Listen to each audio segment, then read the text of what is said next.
भगवान ने सबसे पहली लीला कौन सी करी जो बहुत प्रसिद्ध हुई, बताइए।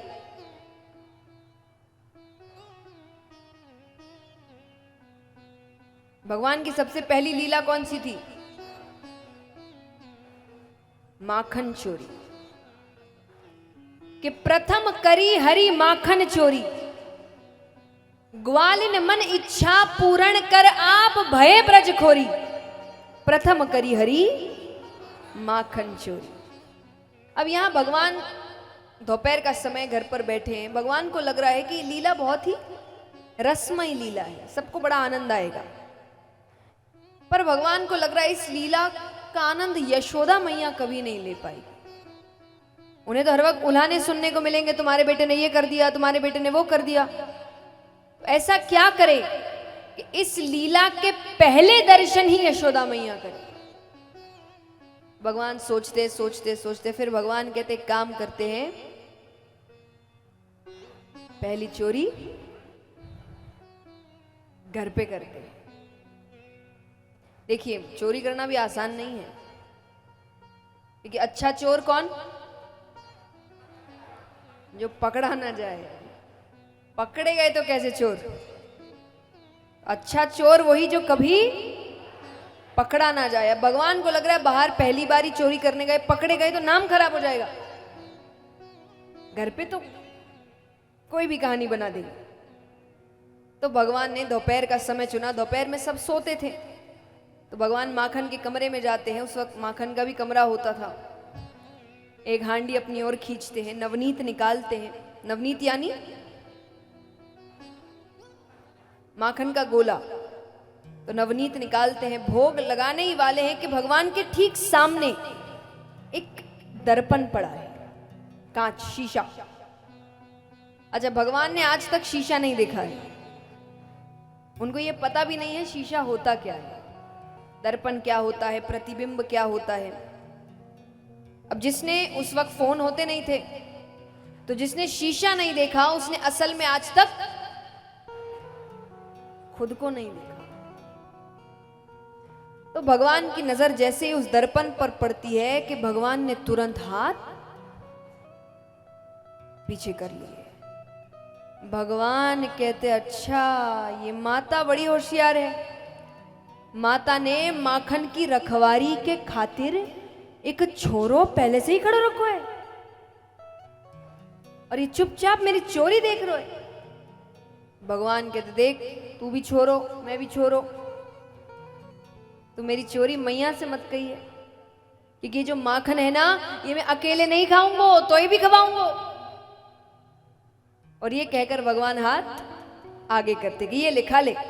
अब भगवान ने हाथ आगे किया तो उस प्रतिबिंब ने भी हाथ आगे किया।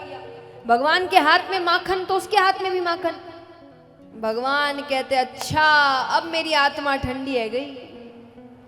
मैं सोच रहा तो मैं ही एक चोर हूं, और तू तो मेरे से भी पक्को चोर निकलो, तैने पहले से ही माखन ले रखो है। भगवान कहते कोई ना, चोर चोर मौसेरे भाई, तू मेरी चोरी मत कही है, मैं तेरी चोरी नहीं कहूंगी।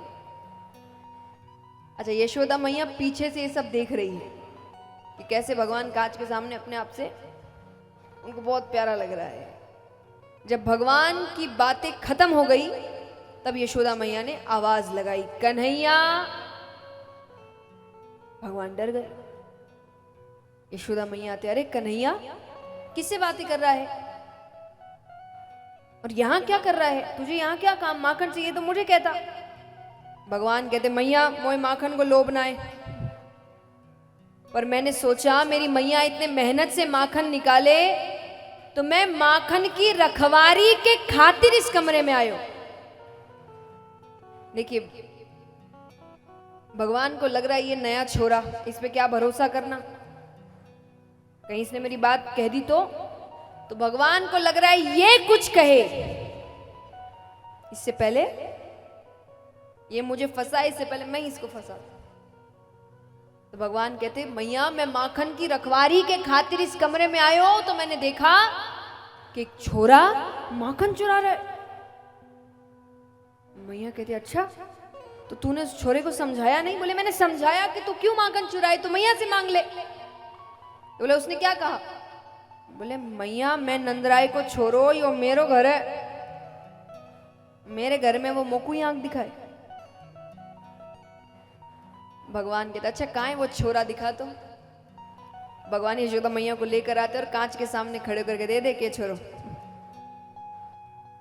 यशोदा मैया कहती कन्हैया ये छोरा तू ही है। भगवान कहते मैं कैसे? यशोदा मैया ने भगवान को गोद में उठाया। भगवान ने अपने आप को नहीं देखा, यशोदा मैया को तो देखते ही है रोज। तो उन्होंने कहा कि देख मैंने तुझे गोद में उठाया, उसकी माता ने भी उसे गोद में उठाया, पर उसकी माता का चेहरा और तेरी माता का चेहरा एक कैसे? तो भगवान भी थोड़ा सोच में पड़ गए। यशोदा मैया ने कहा इसको हम दर्पण कहते हैं, इसमें हम अपना ही प्रतिबिंब देखते हैं। अब ये समझाने में दर्पण क्या होता है, प्रतिबिंब, बच्चे तो सवाल बहुत करते हैं, ये तो ये क्यों, वो तो वो क्यों। इस सवालों के चक्कर में यशोदा मैया भूल गई कि अगर दर्पण के सामने खड़ा था तो फिर असल में चोरी करने कौन आया था, वो भूल गई। और यशोदा मैया की एक आदत थी, भगवान तो रोजाना कोई ना कोई लीला करते थे, और जब भी भगवान ऐसी कोई हरकत करते यशोदा मैया उनको गोद में उठाती और पूरे ब्रज में हर घर जाती और सबको जाकर के दे अरे आज कन्हैया ने इतनी प्यारी हरकत की है। तो यशोदा मैया बस निकल गई तो भूल गई।